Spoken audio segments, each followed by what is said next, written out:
Okay guys, this is gonna be the flat iron demo. So if you write on your demo sheet, flat iron, the materials that you are going to need. Obviously you need hand sanitizer, because that's the very first thing we do before touching our client, correct? You're going to need a brush. So we have a brush here. It's to help brush the hair. We go around. Standard combs. You're gonna need standard combs. I would say at least 2, because we all drop stuff. So if you drop it, that way you'll have an extra one, because you don't want to use the same comb that's on the ground. What do we do when we have a comb that falls? Kick it to the side, pick it up, put it in barbicide, in the ship shape. Yep, put it in the ship shape first. That stays in for 10 to 15 minutes. Then you put it in the barbicide. The next thing we need is a plastic rat tail comb. The reason I stress plastic, those combs that look like this, that have the metal end, those are for foiling. Those are highlighting combs. They are not rat tail combs that are for sectioning or to hold. You don't want to use the metal end. So you're going to use the plastic comb. Butterfly clips. I would say 4 to 6 butterfly clips. That way you can section the hair and control the hair while you're flat ironing. Mrs. Rozicki and I both test the irons a little different, so I'm going to give you both ways. You can use an end paper to test the flat iron. You can also use one Sanex strip and test it the whole way down the Sanex strip every time you test it, so you're only using one. I have 2 on my station because I like to drop stuff, not on purpose, but it happens. You're also going to have an oil. We are going to hand these out. I cannot stress to you enough. Minimal amount. The reason you don't want a lot would be because if you put too much product in, the hair is going to get greasy, and you don't want the hair to look greasy. There are 2 different argan oils that we have, if you guys can see. There's one that looks like a tannish color, almost like a bronze, and then there's a clear. Why do you think it would be important to know which one is proper for types of hair color? Go ahead. Because you can stain the hair. You can stain the hair. Very good. That takes us back to long hair roller sets with the pin curl clips, remember? So if you have somebody that has blonde hair or lighter hair, you would want to use a clear. The one that is tinted, you would use on darker hair. That way you're not staining the hair. You will see the product smoke off of the hair. That is okay. It is a heat protectant. You are protecting that hair from the actual panels of the flat iron from the heat. Okay? How do you know when the set is done? What is the hair temperature? Cold. Very good. When your hair is completely, like when you blow dry and that hair is completely cold, you know that it's completely dry. So same with a flat iron. You want to make sure your hair is completely dry. So moving forward real quick, when we plug our electrical item in, whether it's a flat iron, curling iron, pressing comb, any blow dryer, we need to remember where our stop buttons are. Why would we need to know where the stop button is? Go ahead. If it sparks, if you smell something that doesn't seem right, if you see smoke, if it's not working properly, you hit a stop shut off. So there is one directly behind you to the left. There's one directly behind you to the back of the wall. And then remember, there's the one over here into the dispensary on the panel. You hit stop, it shuts all electricity off to all of these stations. So it's instant. You don't have to wait for somebody. If you think something's wrong, something's sparking, making noise, hit the stop button, okay? Make sure you let one of the educators know. When you have your flat iron, it is plugged in. You don't want to lay it on your station or on your mannequin because now it's heated up. It's hot. This is a hot tool, okay? Watch your fingers. When you're flat ironing that hair, that piece of hair is going to be hot. Be careful when you're letting it go. Be careful when you're touching the flat iron, okay? When you turn it on, you will hold the on-off button for 3 seconds. It will turn on. It will start out at 400 degrees. It does not need to be 400 degrees. Most people can use the flat iron between 325 and 375. Thicker, coarser hair like myself, you could do 385, 400. I have never in 22 years of using a flat iron have ever used it on 425, ever. You don't need it. People think the hotter it is, the faster you can flat iron. You don't want to do that. You don't want to damage the hair. Slow and steady wins the race. Mrs. Rozicki says that all the time. So I have it on 370, okay? This flat iron does not go in 5-degree increments. It goes in 10.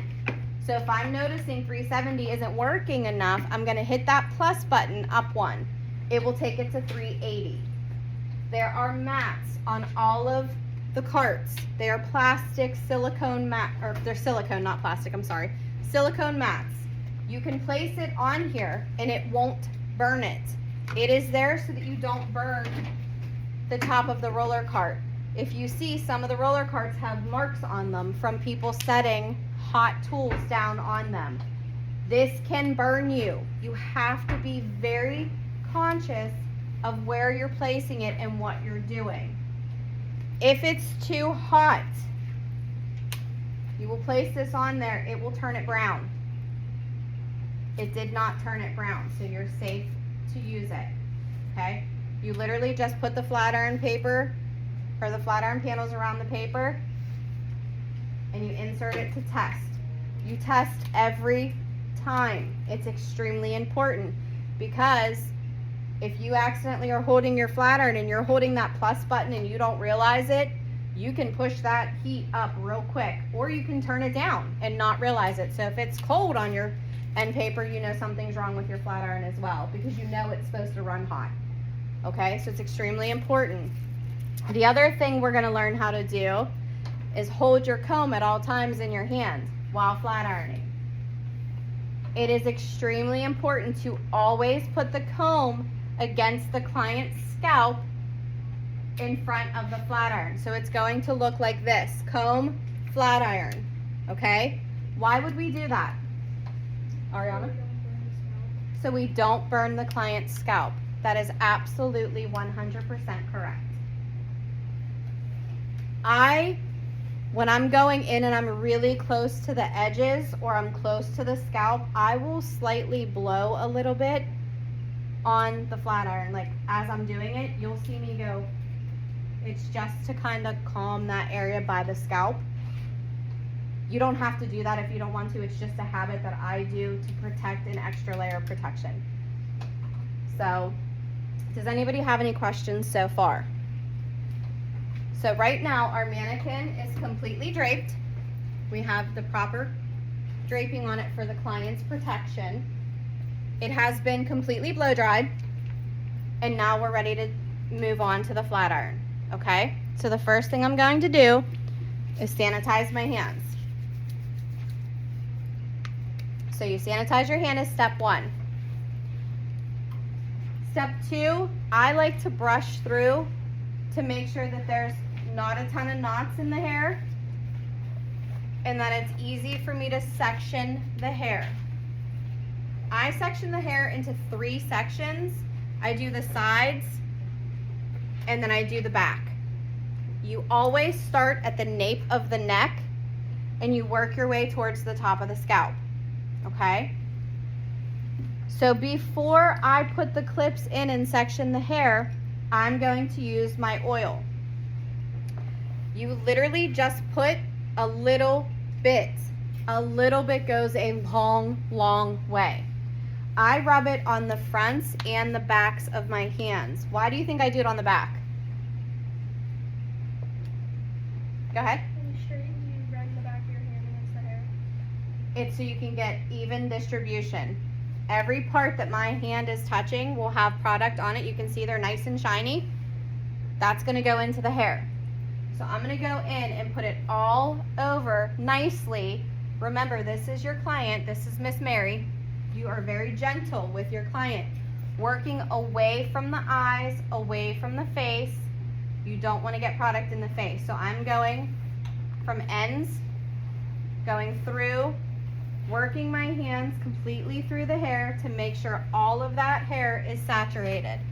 If I feel like I need a little bit more, I can go right back to and just add a tiny bit more. It's always better to add a little bit at a time than add too much, because remember, you've just shampooed this client. Their hair is nice and clean. If you put too much product on, it's going to weigh it down. Are we using heat protectant too, or just oil? This is considered heat protectant. It's a pressing oil, so it's meant for heat. It's just an oil base. The one thermal spray that we have, we can't get. It's really hard. We keep ordering it, and they just keep putting it on back order, back order, back order. So we have the pressing oil. It's the same thing. You can use an oil-based heat protectant. It doesn't always have to be a spray. But that was a very good question. So I needed a little bit more because I feel like she just didn't get a good application of the oil. So I'm just going to go through, and I'm just going to make sure in the middle of the hair, I'm going to work it in all over the hair. You want to stay away from the very, very top of the scalp. Why? Why would you do that? Because using the tiniest bit can make them really greasy. Yes, because a lot of people, when their hair gets greasy, that's the very first part that you notice is the scalp, the root area, okay? So you want to be very conscious of where you're putting products to make sure that you're doing it to the best of your clients, the service of what you're doing for your client. So you can see there's product in there because it's sticking out. So I'm going to take my rat tail comb, and I'm going to section the hair. You can also use your sectioning comb for either or. So I'll keep both, and I'll take my sectioning comb. This is where we did our hair partings with, and we've done all of our sectionings from there on. Take it down, and I'm going to go to the ear in a nice clean parting right behind the ear. So I'm taking all of the hair from the front, and I'm going to clip it out of my way. Why do you think I clip that out of my way and I just don't start flat ironing? Anybody know why you clip the hair? So it won't mess with what you're working on. Right, so you have control over your client's hair. You always want to have control over your client's hair. Can you girls see the part? Okay. So I'm just going to take it straight down, right behind the ear, making sure that both parts are even. And I'm making sure that this hair is clipped out of the client's face. Because remember, we want to protect our client's face and our client at all times. If your hair is even a little bit wet when you're flat ironing, that smoke from the heat and the moisture in the hair could actually cause a burn to your client. So it is extremely important to make sure when you're blow drying prior to the prep of the flat iron that hair is completely dry.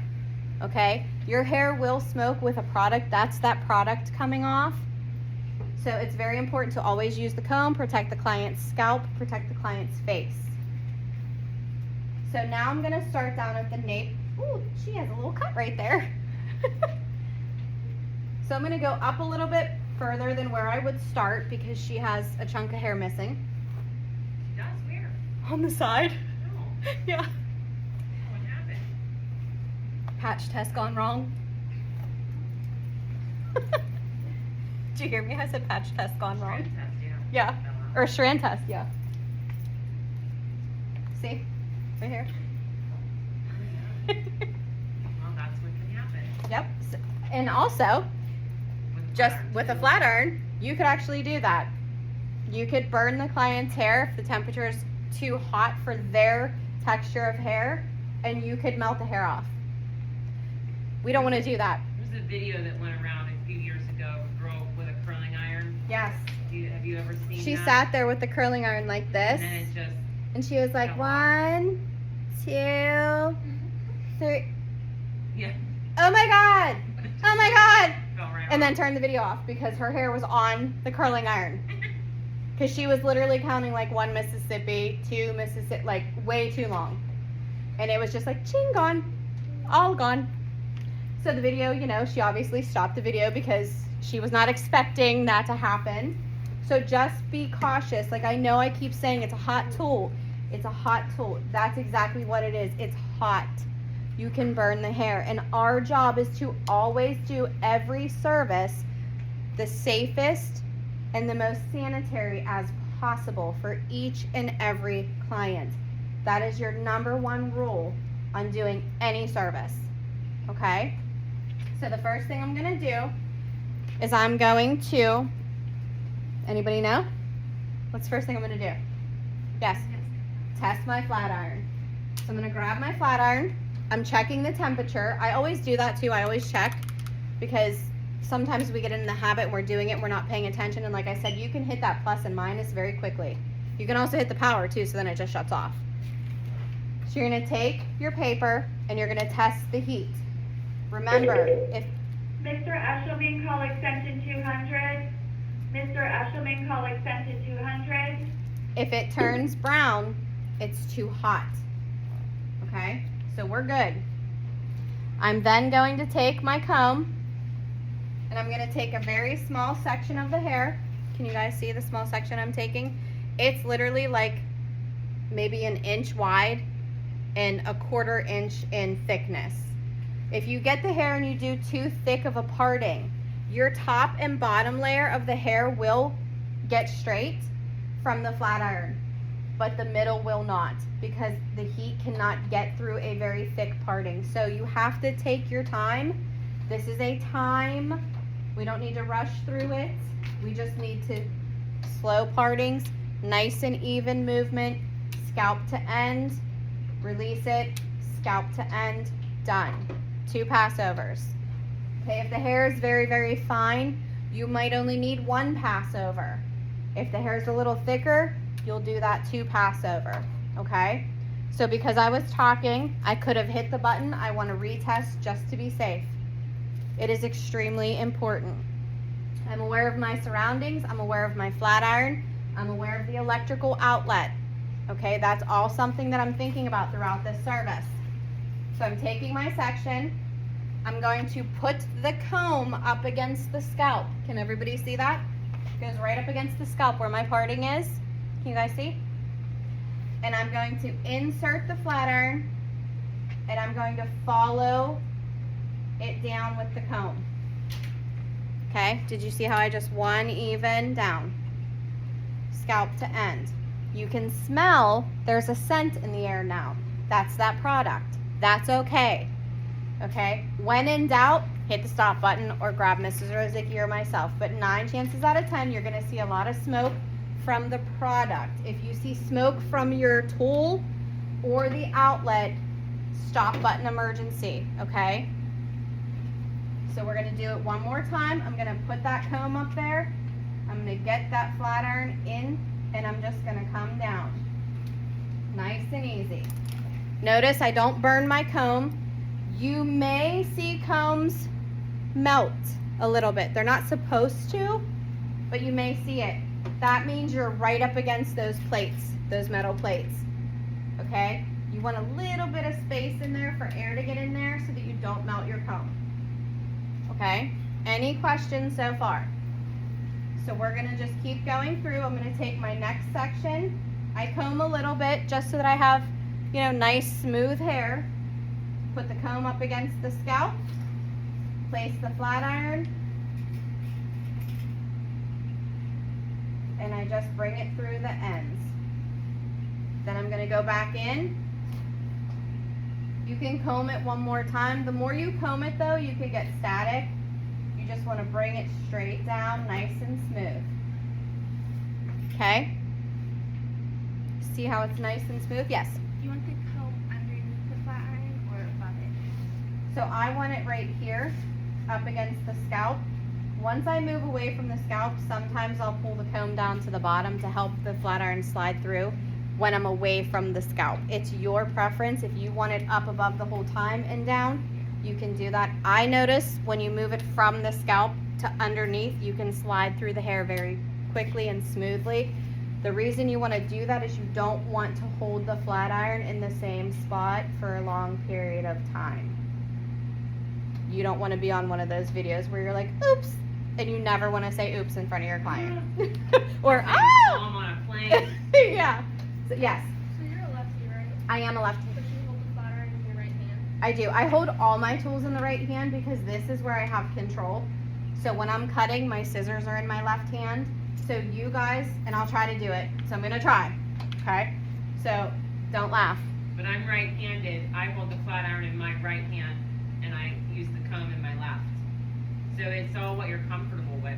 Yeah, so I'm going to try to do it with my right hand. My right So iron. for you guys that are right-handed, I can't even get the comb up on the scalp. Okay, we're going to try this. If I can do this, you guys can do this. Okay. We got it. No, we don't. Okay, so you get my point. I just can't. I am truly left-handed. I cannot do anything with my right hand. I have more control on my left hand. When I blow dry, my blow dryer's in my right.